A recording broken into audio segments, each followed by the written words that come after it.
Hi everybody. Okay, so I just received the things that I ordered on Amazon and I'm really excited about these packages. So look what I got. I'm gonna do a little unboxing and okay, so this is the first one. I'm really excited to open this up. This is the Mijello Bulletproof glass palette. Okay.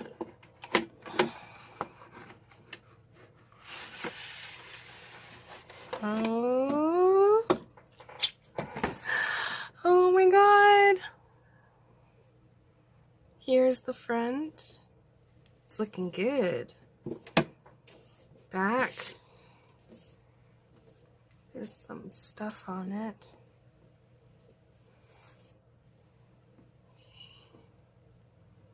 Oh, it's looking good.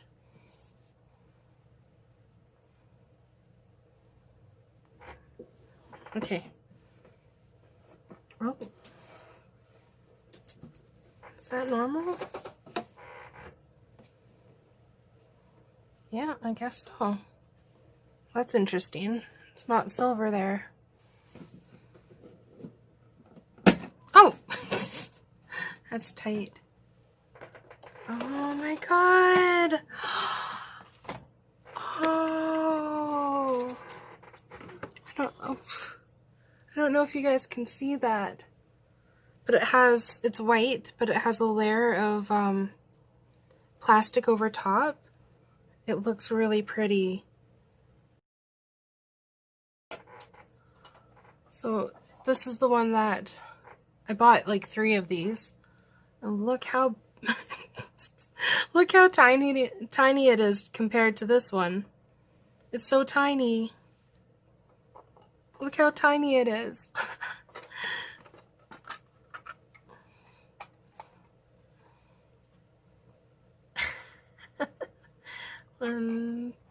Yeah, it's like almost a third of the size. And these are my little teeny mixing areas. And here's the big mixing areas. Oh my god, I can't wait. You guys, I can't wait until I can put some of the colors in it. Okay, so another surprise. I also bought the Mijello paints. Oh my god, I'm so excited. This is my first time owning really professional paints. I can't wait. I've been waiting so long. So I just received the palette that I showed you before this today. And these I had for, I think it's been 4 days. And I haven't, the only thing that I've done which is sanitize the outside of the box and things like that. So this is my first look inside the case. Oh my god.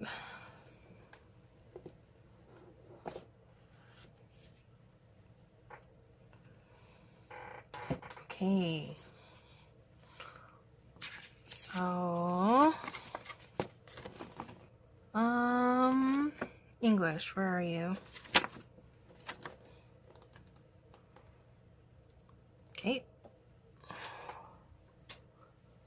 I'm not seeing any English sections. Ah, who cares? Okay.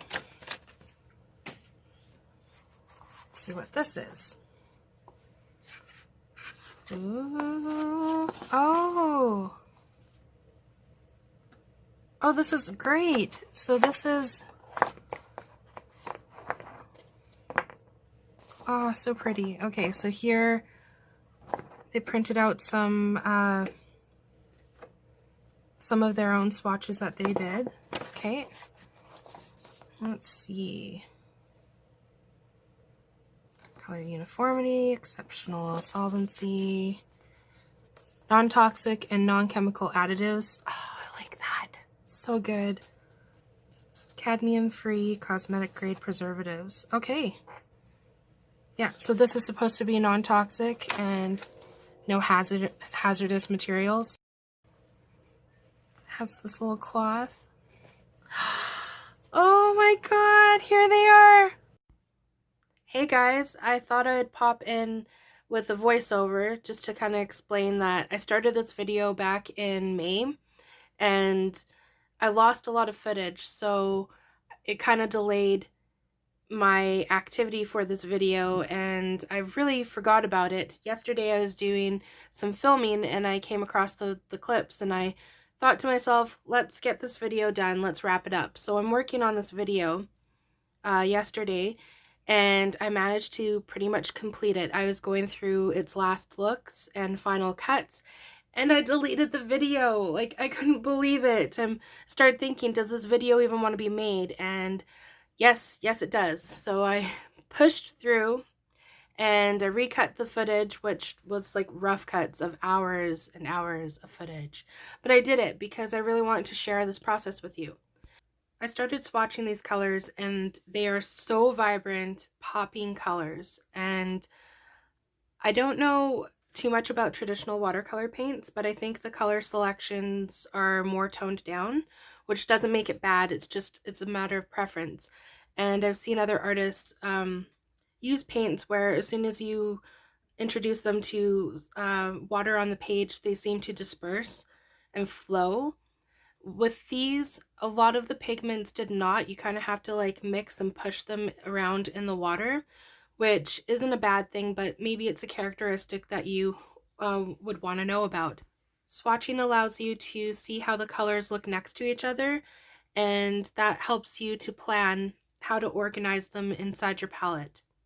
So I have 34 colors, and inside my watercolor palette, I have 34 wells. I didn't have to color select and pick and choose between any of the paints. I could use all of them, and really the only thing that I had to figure out is how to arrange them. So I created a rough sketch of the layout inside the palette, and I made these little tabs with the watercolor swatched at the end, and that way I could move them around, arrange them, and rearrange them until I was 100% sold on the layout. And I promise you, this looks like a lot of effort, but it will save you time. I think I drew this layout and swatched the colors at least 3 times before I discovered that making them into individual tabs that I could move around and play with before I committed to gluing them onto the page was the best way to go. So that's my tip for you. And now I'm just taking out all of the paints so that I can arrange them inside the box.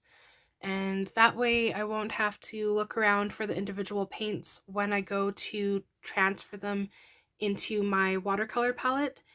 And this idea really worked. I had no problems finding what paint I needed to grab and where to start on my palette.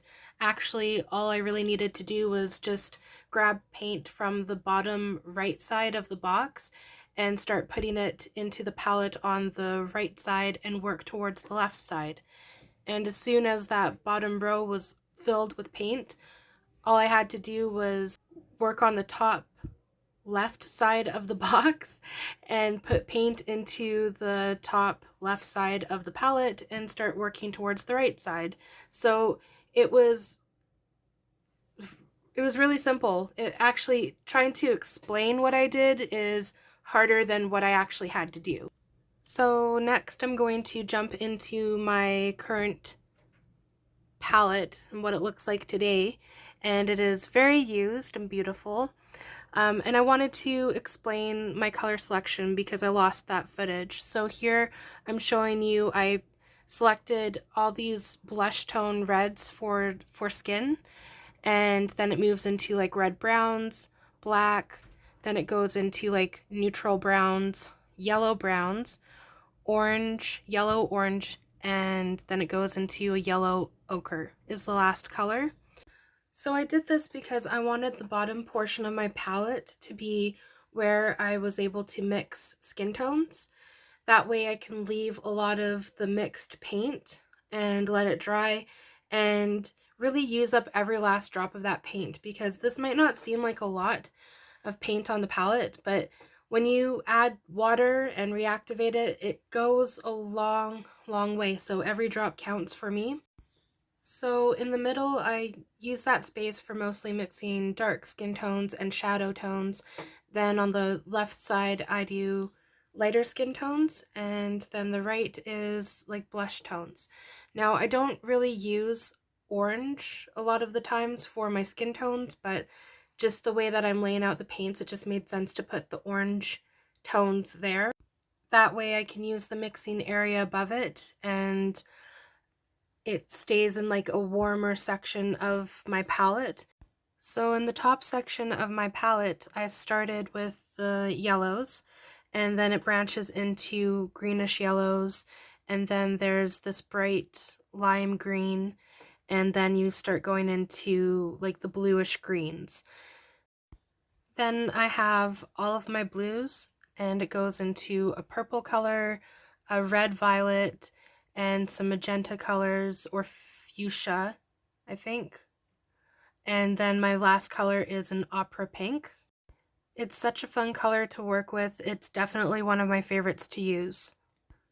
Like I said, these mixing zones are just a way to use every last drop of that paint, but really there's so much here, and if you need to work in a new clean area, this paint is so easy to wipe out. So I decided to follow some other artists and put little gouache blobs in the seam of my palette, but I don't recommend doing this because I started off putting, I think 7, 4 at the top and 3 at the bottom, and as soon as they hardened and I closed my palette, they popped out of the seam, and for some unexplained reason these two just kept in and didn't pop out, and that's great. Once I'm done using these little blobs up, I think I'm just going to work with fresh gouache and mix it as I go, and that would be the best choice. Another thing that I've seen other people do is put white gouache in these corner wells, but I wouldn't do that either, just because you might accidentally flick gouache into your other colors. And it doesn't take a lot to muddy up the translucency of these colors, so I don't want to risk doing that. I want to keep this palette absolutely watercolors. In the mixing area, I can have watercolors mixed with gouache. It's not a big deal to me. I can wipe out the colors and not have to worry about it, but it's important not to get that gouache into the wells.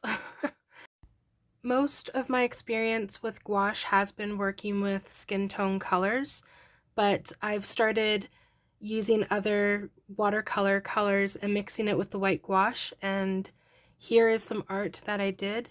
I really like the look. If you're familiar with watercolor, this is a very different look.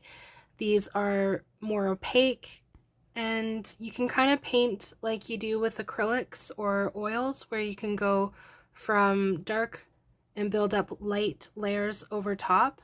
With watercolor, you can't really do that. You have to start light and then work towards the darker colors. I'm thinking that I will probably end up buying some gouache and then making a gouache palette, so be on the lookout for that in the future if you're interested. Well, that's pretty much it for this video. It was kind of a mashup of unboxing, first impressions, how to set up a watercolor palette, how to transition into gouache, and a little sneak peek at some of the art that I've been doing behind the scenes. And yeah, if you have any questions about how to set up a palette or any of the paints that I'm using, please leave a comment below. And if you enjoyed the video, hit that like button, subscribe, I'd love that. And yeah, just have fun, do some art, hope that this year gets better for all of us, and I'll see you in the next video. Bye!